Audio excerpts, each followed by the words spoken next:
គ្នាថ្ងៃនេះនីរ៉ាបអាមេរីភាសាខ្មែរមានចំណងជើងថា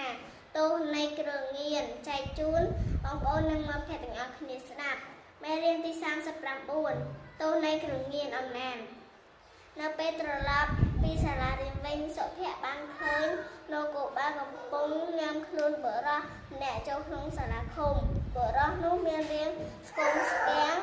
ទឹកមុខស្លេកស្លាំងខុសប្លែកពីអ្នកដទៃគេឮចាស់នៅតាមផ្លូវនិយាយថាបុរសនោះជាអ្នកប្រើប្រាស់គ្រឿងញៀនមកដល់ផ្ទះសុភ័ក្រនិយាយពីហេតុការណ៍នោះប្រាប់ម្ដាយរបស់គេឮដូច្នោះ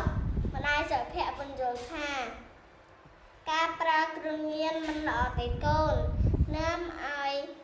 អន្តរាយដល់សុខភាពបាត់បង់ការចងចាំវង្វេងស្មារតីឆេវឆាវពិសេសបំផ្លាញទ្រព្យសម្បត្តិនិងថវិកា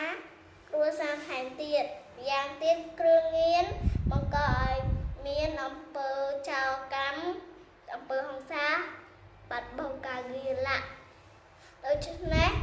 កូនមិនត្រូវចង់ដឹងឬចង់សាកគ្រឿងញៀននោះទេកូននិងមិត្តភក្តិត្រូវនៅឲ្យឆ្ងាយពីវាក្រោយពីស្ដាប់ការទូន្មានរបស់ឪពុកម្ដាយលោកគ្រូអ្នកគ្រូសុភ័ក្របដិញ្ញាចិត្តខិតខំរៀនសូត្រនិងជៀសផុតពីគ្រឿងញៀនយើងត្រូវជៀសឲ្យឆ្ងាយពីគ្រឿងញៀនជំរាបលាមិត្តភក្តិអរគ្នាបាយបាយ